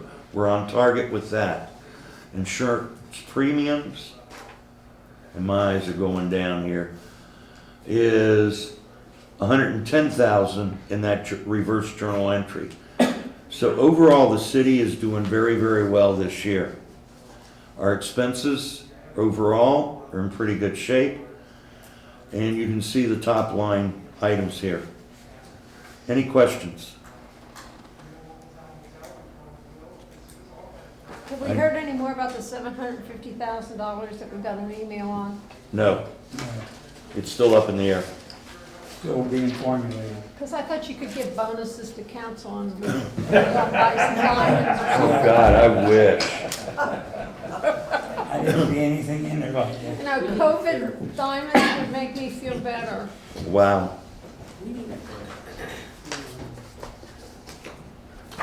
That's about it on finance. Okay, thank you, Pat. Next is Public Works, Pat. Okay, brief. One, we probably will not have a meeting in April because we're waiting, we have hired an engineer to go over the Crescent Springs area. I know Tony's sitting back there. We need to get all the information in, and we're trying to start looking at old Crescent Springs, the whole area. And there's very little engineering stuff there except for what's transpired on Eubanks. We have got the green space down. It is less than using our employees. We're hoping to get we were not able to tag on to the county contract, so we're trying to get an RFP out by Monday next week. And hopefully by May 1st, May 15th, award the contract. The nice thing about it right now, we have heavy good specs to work from, so it will cover everything in that area on the RFP. The street signs. I like a straw vote. Everybody's seen it. Is it okay to go ahead and get the first load? Yeah. Okay, we'll go ahead and get those. We have it in the budget right now for this year and next year. It's 5-1. It's 5-1. Okay, I didn't ask you. Let the record reflect the strong You owe vote. me a Get vote. rid of lines. The other thing we've hired is a landscape engineer. The city we're We're trying to bring it up to 2020. So he is going through various spots, and he will be starting this week. And it's not the picket fence. I'll bring that up later. And it's going through spots. So as he gets designs and that, we'll take a look at them and work it from there. And I will send it out to all council Yeah, people. it's mainly the entrances to signs to the cities, in all of our entrances. 7 locations, including the city building, the park, and as the mayor stated, the other 5 entrances. By the way, we have 4 entrances that have no signs. You're absolutely right, and I've asked for him for years. Did we give this guy a budget to work with? I mean, He has a budget for his fee in there. yeah, Now, we put in money in the budget addendum, so we have about 30 to 40,000 to work with on the budget addendum right now. Next year, 75,000. wow. Now, remember, we've had the COVID money that went in that took care of fire department and police, so we have unencumbered money that we did not use. And that's what we're gonna use here.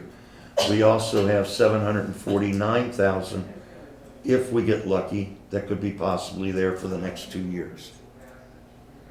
No, you don't get a diamond. Yeah, not all of that goes to your committee, though. No, No, Okay. that's the city overall. city overall. No, he doesn't get all the money. That's it. Any questions? Okay.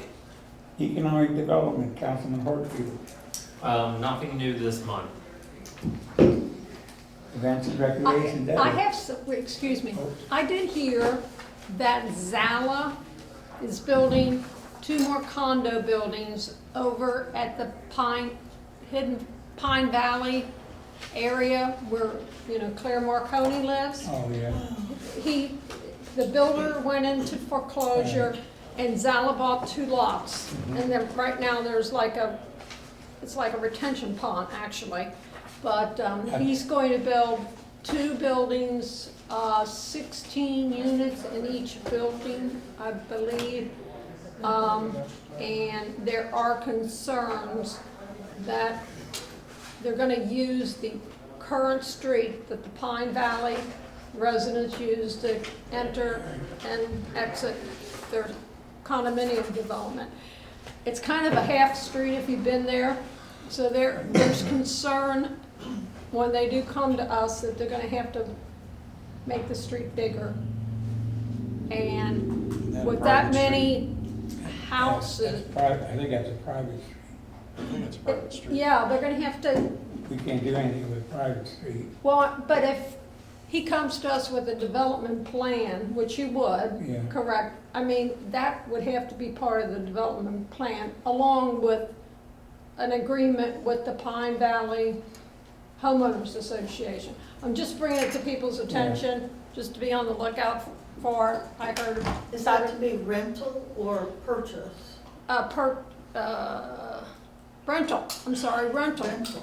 which is a major concern again, because, we've talked in the past that we've got 51% rental Right. properties versus 49% single-family We'll have dwellings. to hire more police. Of course, we're going to have more single-family once the reserves get complete. Right. And so it's probably gonna balance itself out. But, I mean, the question is, are we able to prevent more multifamily development in our city? Not if it's zoned for it. Well, that part's zoned for it, but let's say there's a piece of property someplace right now where somebody would come in and want to change the zoning. Well, we could stop that. We could stop it. We And could I stop think, that, but we can't, if it's zoned for it, we can't stop it. I understand that, but I think we as a council should be diligent and not approve any more or reclassify any properties as multi-use, multi-family. Amen. We've got enough. Everybody agree? Yes. Yeah, well, Yeah. Justin doesn't. I'm just not saying anything. I mean, the chief of police will tell you, our problems are in the apartments. Yeah. That's a non-binding vote, Christie. Okay, I realize that. Mike, you brought up, It's a 5-1 vote. did you hear any more chatter on what you posted up about the nail? Does anybody know about what's going on with the nail place up here or anything? So I wasn't gonna bring it up tonight, there's confusion. I talked to Quentin today at PDS, he said that there's been nothing's been presented to him at all yet. Mike Daly said that they've done a plumbing inspection now. Wasn't it the plumbing they did, he said? No, sir, HVAC. HVAC, I apologize. Okay. So I, It's just, okay, it's still up in the air. There's been issues with what they're doing inside with PDS. So how did PDS claimed they knew nothing about it. They said nothing's been presented to them, and he had no information on the project. does PDS go out then and say do to inspection. whomever? He said he was going up tomorrow. Okay, good. Actually, who I spoke to, PDS is familiar with the process, and obviously they had their inspection on Thursday for that one item, which passed. However, prior to that, there were 2 items that failed, so there's still some more hoops that the owner has to jump through when it comes to PDS or the fire department coming in to inspect it. But PDS is known for weeks, but hasn't told us of what's going on in our city. I mean, like Mike said in his email today, 2 weeks ago, you asked about it. Now I'm what confused if was- our zoning inspector, whatever Quentin's title is, our zoning representative knew nothing about it, but yet you said that PDS has known about it for Yeah. weeks. There's different people up there that work on these projects. They should talk to each other and have a combined system so everybody could look it up. At first he told me that his system was down, he couldn't, he'd get back to me. I called him back about 3, his system was up. Then he said he wanted to get everything in front of him before he would talk to me. Then he called me back like 5 minutes later and says, yeah, there's nothing here. Huh? Do we know the PDS inspector's out? PDS is having some big issues with their IT.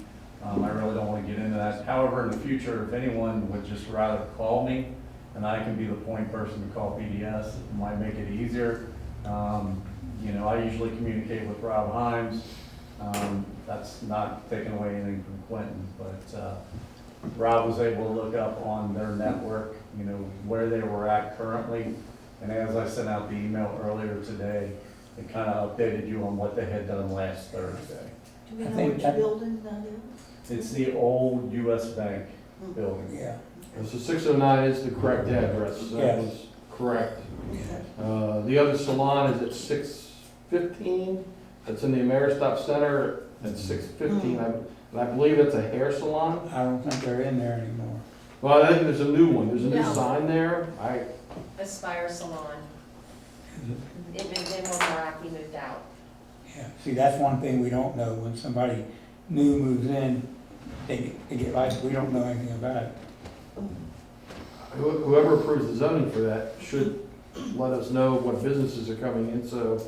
Well, don't they have to get a permit to start to work on the inside to renovate it through Yeah. PDS? Yeah, And that but I they don't brought up tell, on they don't the, tell us, I think they notify us when they pass a permit, don't they? well, Well, apparently the report that Michael and Christie, you guys brought up today, which was great, prior to my arrival, which would have been 2018 going backwards, I understand that everybody received a report. right, It kind of gave you a heads up of potentially what business might be coming into the community.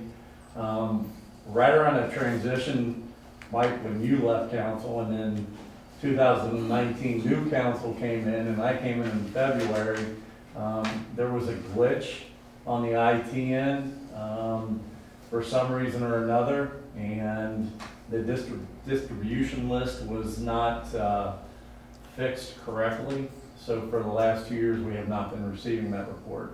However, PDS is back on top of that. They have the right person in charge. She will do a great job with it. So here in the near future, we should all start seeing that report again, which would It be was great. very informative.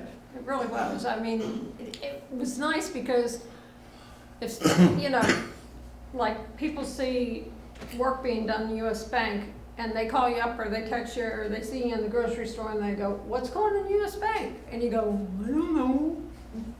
I will say, since I've gotten here, I feel you on what you talk about, like knowing what's coming in, what's not coming. And it's kind of been frustrating on my end because sometimes you don't know what's coming in. So I'm trying to wrap my head around this with Kenton County government and PBS to try to figure out, you know, how can we somewhat, you know, become more organized in that direction of businesses coming into the community or even businesses leaving the community. The So good thing that's something is- that hopefully this report will help. And one thing, I've developed some communication with Chief Went. He's been fantastic because he sends me a report now, which maybe I need to start forwarding that forward, of the inspections that they're doing. And normally inspections they are doing is that last final step of businesses that potentially could be coming in, you know, to the city, whether they pass the inspection or fail the inspection. The good thing is people are coming in. Right. And, They are. and, you know, last year at this time, we were all a little apprehensive about businesses leaving. And we've had many more businesses come in When that you had look, gone out of business. when you look at the payroll and gross receipt numbers, they're not weak. They're running almost standard right now. In projection out, next year we should be back to normal on revenue. And we're gonna run it again, but it looks like we're gonna be back to normal. And a lot of it was due to how they kept readjusting things, so it kind of drove us crazy. I have a question. What? I said, tell him to shut up. I have a question that people have asked me.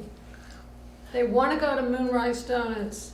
They go at 10 o'clock That's too and they late. sign up, That's too late. or they go in early in the morning, a senior citizen, and they're told, you gotta buy a dozen donuts.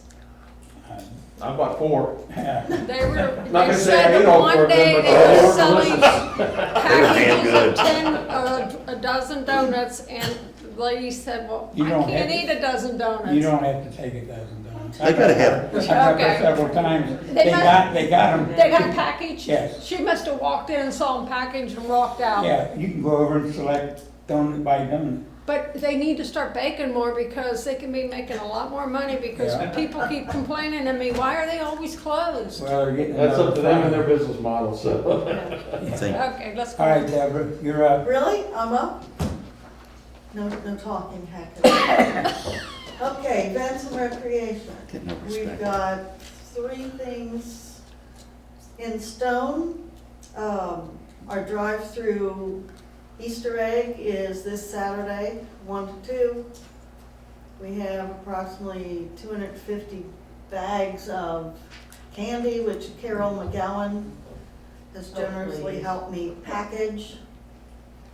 We still have about 1,000 pieces of candy that we're going to donate, unless somebody objects to that, donate to a shelter and also to the daycare on Why here. don't we just get more volunteers and fill the bags? We might have that many more kids, Well, we ought to have it up there because you never know right? that we could have some bags and start Moonrise throwing them Donuts, together. Well, we're out. We've used up all the Easter, we used up all the Easter stuff. What we have is some slightly expired, non-Easter stuff that I think we can donate, that isn't chocolate. So that's this Saturday, and then we have Arbor Day. We've joined Arbor Day Foundation, so April ordered our trees for us. We're gonna have white dogwood and blue spruce. Of course, they're saplings, but we'll have that on April 1st. Where's the pickup? Pickup where? Well, that's still to be decided. I imagine at the park. Yeah, that's where I would have it at the Yeah. park. Okay, Drive through, pick up, yeah, Yeah. drive out. right. And then, of course, belonging to the Arbor Society now, we can get 5-foot trees for like $10, which is gonna be nice to help the beautification people. Jamming in the neighborhood, I think we're about set with that for May We are. 27th. Just one neighborhood I gotta confirm yet. Yeah. What date? Dates? May May May 27th. And then, obviously, Music Fest, the big one in September, we'll be having a meeting with the Villa Hills counterparts to put all that together. We've got a little bit lined up, so we really have to get that going. Hey Pat, did you put money in the budget like I asked for me to get the chainsaws for the trees? Watch out, she'll slug you. Yeah, watch out. That's it, we have some other Medieval. things in the works that haven't Okay, come to fruition yet. all right, thanks, Deborah. Okay. Okay, communications and transparency, Mike. Mayor Hartfield, nothing to report tonight. All right. Safety, Villa Hills Police Department, Councilman Hartfield. Nothing new other than what the chief had presented. Okay. Mike, Fire Authority. Chief made a presentation today. Yeah. The one thing that they have brought up 3 designs for the, for Gary Foltz, Assistant Chief Foltz, and some of the members to look at to just kind of get some ideas as to what they like, what they don't like, so that the process is moving.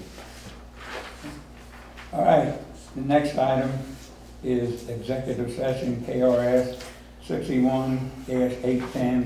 61-810-1F. It will be discussion of hearings which might lead to appointment, discipline, or dismissal of an individual employee or member of the public agency without restricting that employee or agency member's right to a public hearing if requested. This exception shall not be interpreted to permit discussion of general personal matters. And after this executive session, there will not be any further city business. It'll be adjourned after this executive session. So it's only council people and Yes. staff No, present. no, just council people.